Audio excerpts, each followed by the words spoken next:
Welcome to today's Explainer. We're doing something, well, a little bit different today. We're handing the mic over to a microscopic, absolutely vital organ buried deep inside your brain. You are about to hear the story of your body's master control room straight from the source. So let's step into those shoes for a minute. Hello, I am your hypothalamus. If I fail, you wouldn't even know you were starving. Pretty intense, right? But it's true. I'm this unseen control room sitting right in the dead center of your head. And honestly, I am the only reason your body knows how to survive. It sounds dramatic, I know, but if I were to just shut down, you literally wouldn't even realize you desperately needed food. Without me constantly working behind the scenes, monitoring every little signal, your survival instincts simply wouldn't exist. Let's start with part 1, managing heat and hydration. My first major responsibility is regulating your internal environment.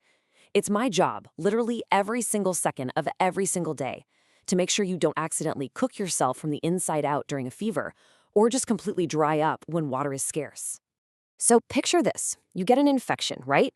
Your temperature spikes dangerously high. Well, that's when I go to war. To forcefully push that extra heat out of your body, I start firing rapid commands across your entire system. I'm instantly activating your sweat glands. I'm throwing open your skin pores, and I'm dilating the blood vessels right near the surface of your skin so all that heat can escape.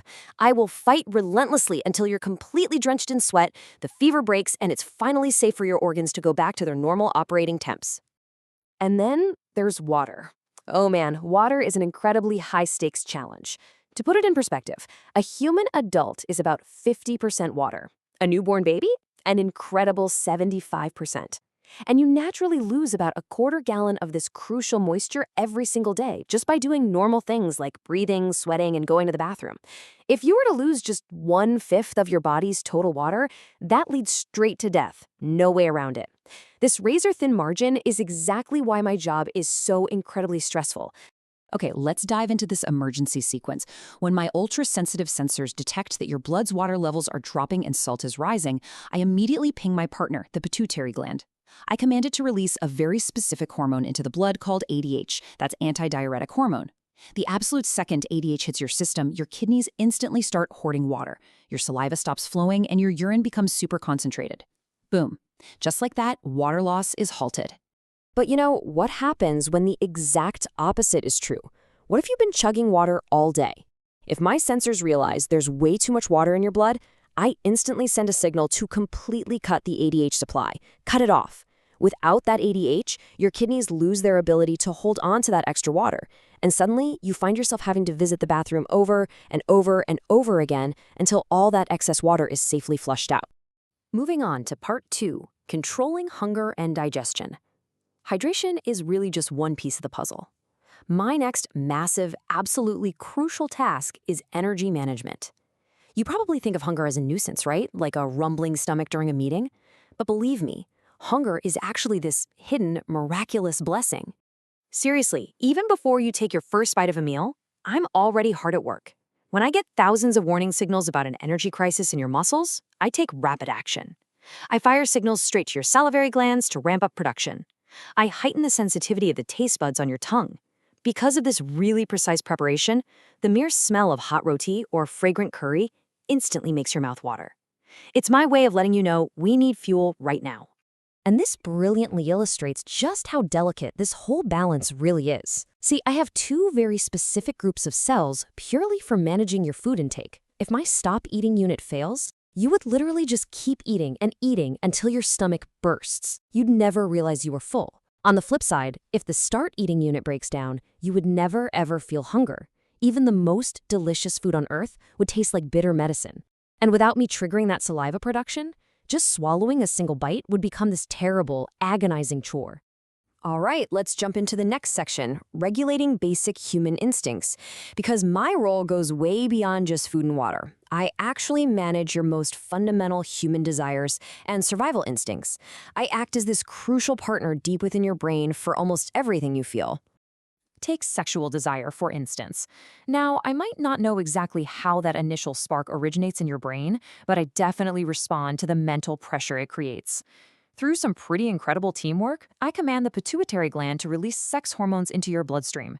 And this provides you with an outlet for that pressure, ultimately allowing your mind to find some peace and relaxation. The truth is, neither of us could do this alone.